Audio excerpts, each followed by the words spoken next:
अध्यक्ष जी एवं संसद भवन में उपस्थित जनता द्वारा चुने हुए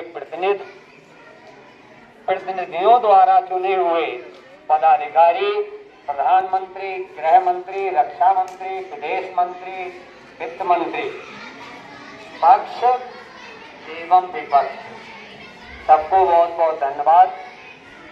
ये संसद भवन आज यहाँ चल रहा है और संसद में संसदीय भाषा का प्रयोग होता है।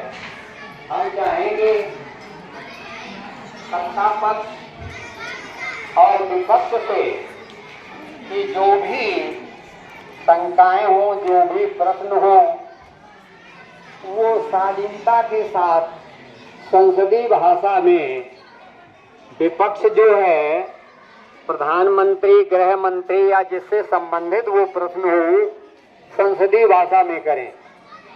और सत्ता पक्ष से अनुरोध ये है कि वो भी जो है उसका उत्तर बड़ी शालीनता के साथ दें। ऐसा न करें जैसा कभी कभी संसद में हो जाता है। इसी के साथ हम इस विद्यालय परिवार के प्रति मंगल कामनाएं व्यक्त करते हुए बहुत बहुत धन्य देते हैं डायरेक्टर मारूफ जी को, जो यहाँ हर बार बच्चों को कुछ न कुछ नया सामान्य ज्ञान देते रहते हैं। हम चाहते हैं कि हमारे बच्चे भी संसद और विधानसभाओं में पहुंचे और देश और राष्ट्र के लिए करें, क्योंकि 26 नवंबर को संविधान बनकर तैयार हो गया था। ही प्रस्तुत होता है, संविधान के अनुकूल ही संसद चलती है। इन्हीं शब्दों के साथ मैं अपनी बात समाप्त करता हूँ। संविधान दिवस के उपलक्ष्य में आज परम आदरणीय गुरु जी के द्वारा इस लोकसभा के शुभारंभ में अध्यक्ष महोदय को पुष्प भेंट करके इसका शुभारंभ किया है। मैं गुरु जी का हृदय से धन्यवाद देना चाहूँगा। और जैसा कि गुरु जी ने कहा कि ये जो गतिविधियाँ हैं, जिस प्रकार से पूरे देश को चलाने के लिए हम लोग अपना प्रतिनिधि चुनते हैं और वह प्रतिनिधि हमारे देश के कल्याण के लिए कार्य करते हैं, तो हमारी जो भाषा है मर्यादित भाषा हो, हम लोग शिष्टाचार के साथ सत्ता पक्ष के लिए विपक्ष हावी हो और सत्ता पक्ष विपक्ष के लिए भी शिष्टाचार वाले शब्दों का प्रयोग करें। और इसी प्रकार मैं चाहूँगा कि अध्यक्ष महोदय अपनी कार्रवाई को शुरू करें। और सब जैसा कि सबसे पहले प्रश्नकाल होता है, राष्ट्रगान से इसका शुभारंभ होगा और इसके बाद अध्यक्ष महोदय अपने विचार रखेंगे और उसी के उपरांत प्रश्नकाल होगा। सभी पक्षों में जो भी मुद्दों पर दिए गए हैं अपने अपने प्रश्नों रखेंगे।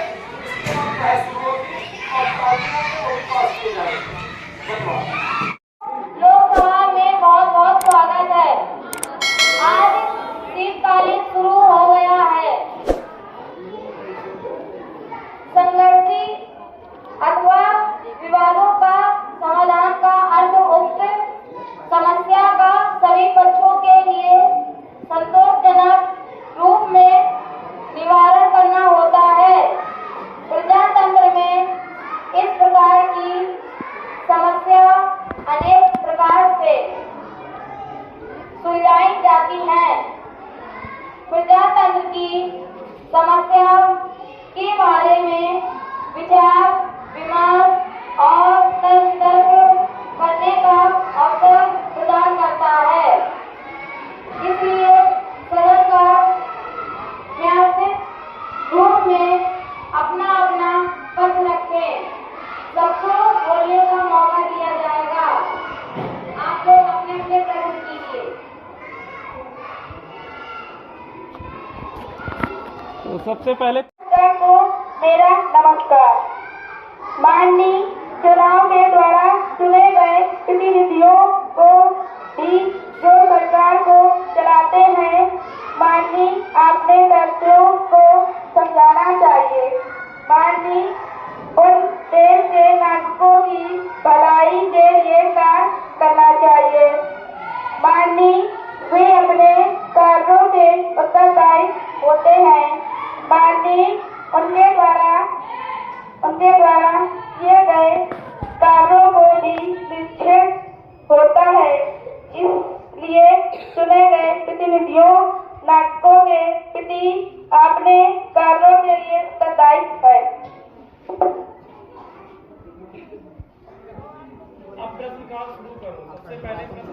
मेरा सवाल शास्त्र मंत्री जी से है कि अभी हाल ही में जो एक नई खबर आई है कि WHO विश्व स्वास्थ्य संगठन ने चीन में चिंता जताते हुए एक अज्ञात बीमारी के बारे में जानकारी मांगी है।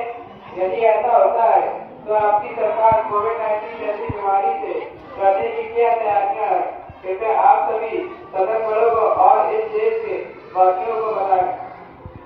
ये बात गलत है, ये दोबारा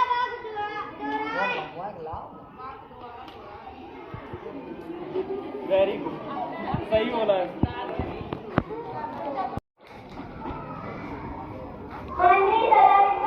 लोगों के पास जुलूस निकालने में जश्न का मोर्चा निकालने और सभाएं करने का अधिकार होता है।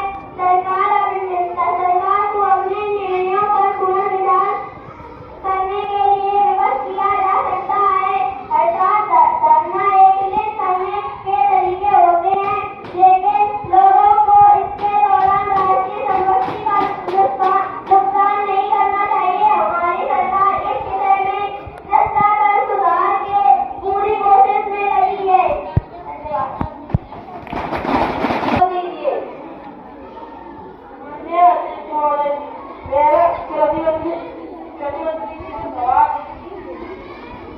किसानों की आमदनी और उनको सशक्त बनाने के लिए क्या उठाया जा रहा है? प्रधानमंत्री जी, आप उसका उत्तर दीजिए।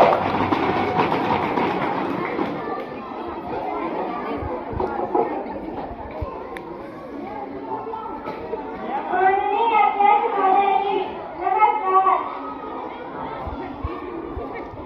माननीय अध्यक्ष महोदय जी, नमस्कार। जैसे कि हमारे विपक्ष से सदस्यगण द्वारा पूछा गया है कि किसान को समृद्ध और उनकी आमदनी के लिए क्या कदम उठाए हैं, तो प्रधानमंत्री महोदय जी, हमने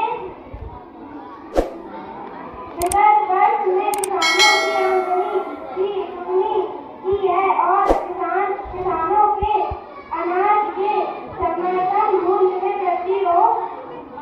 वृद्धि की गई है। जैसे सरसों में 400 प्रति कुंटल, गेहूं में 100 प्रति कुंटल, गन्ने में 25 प्रति कुंटल, धान में 200 प्रति कुंटल आदि फसलों के समर्थन मूल्य को बढ़ाया गया है।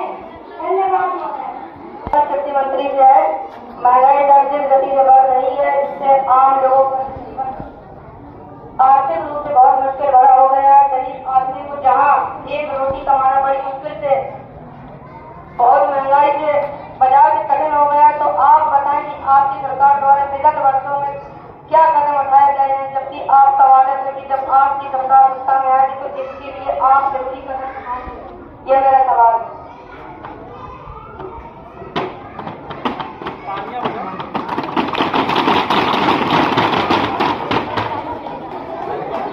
माननीय अध्यक्ष महोदय जी, नमस्कार। जैसे कि हमारे विपक्ष से सदस्यगण द्वारा पूछा गया है कि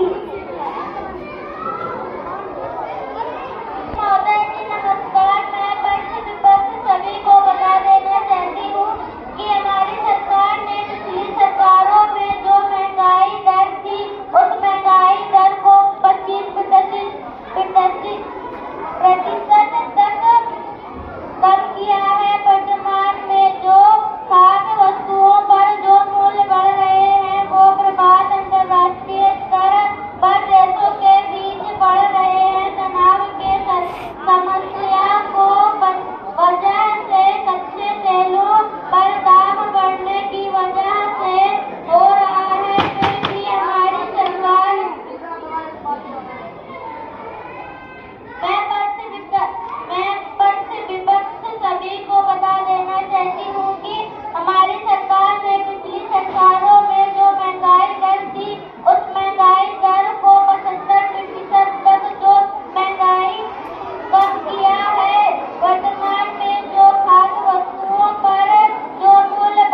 सही बात है।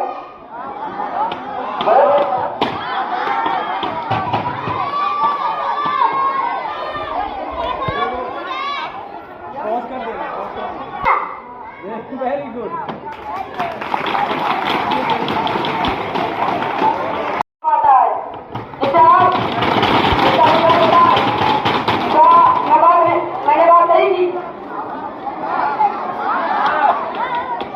क्या तो हम सहमत हैं आपकी दुआ से, हम चिल्लाया करो।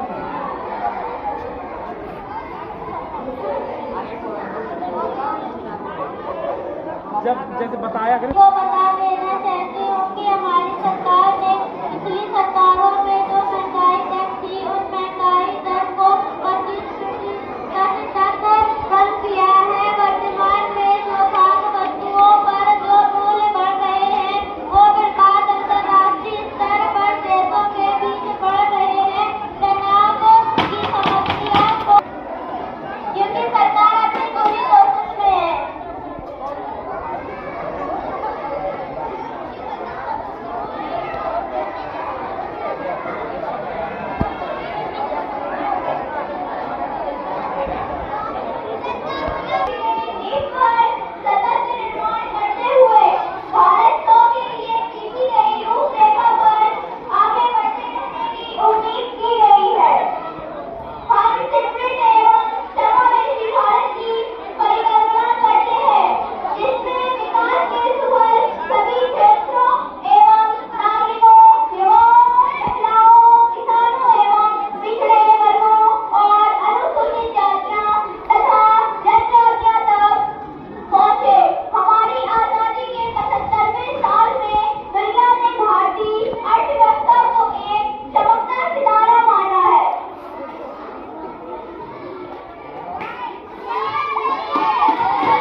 इन्होंने अहम काम किया है, जबकि आपने स्कूल को बना दिए, टीचर भी दे दिए, लेकिन टीचर उस तरह से नहीं पढ़ा पाते जिस तरह से प्राइवेट स्कूल में गरीब बच्चे जा रहे हैं।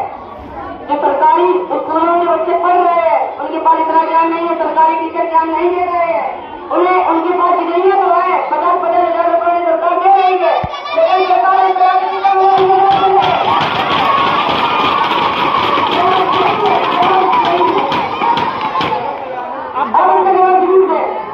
अब जवाब दें, अभी काट कर रहे हैं। माननीय अध्यक्ष महोदय, माननीय अध्यक्ष महोदय, हमारे सरकार ने गरीब बच्चों के लिए स्कूल किताबें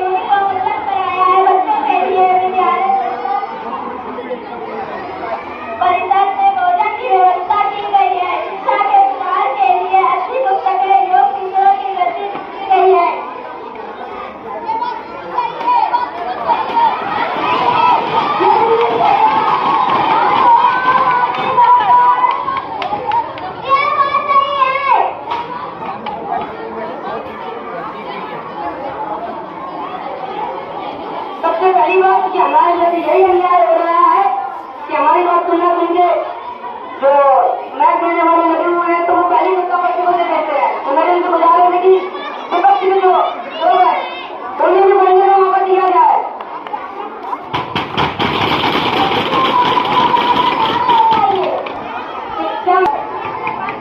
करना मैडम शिक्षा मंत्री ने जब आपने इतने अच्छे अच्छे टीचर जो अध्यापकों की और अध्यापकों की जो टीचर बहुत खाली इतना से क्यों पता मैंने सही बात की।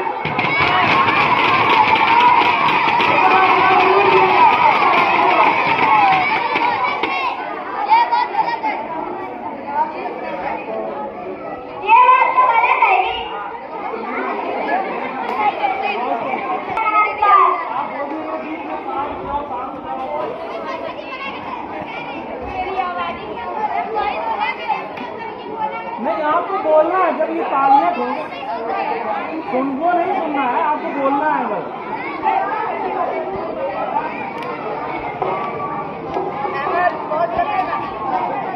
हो गया।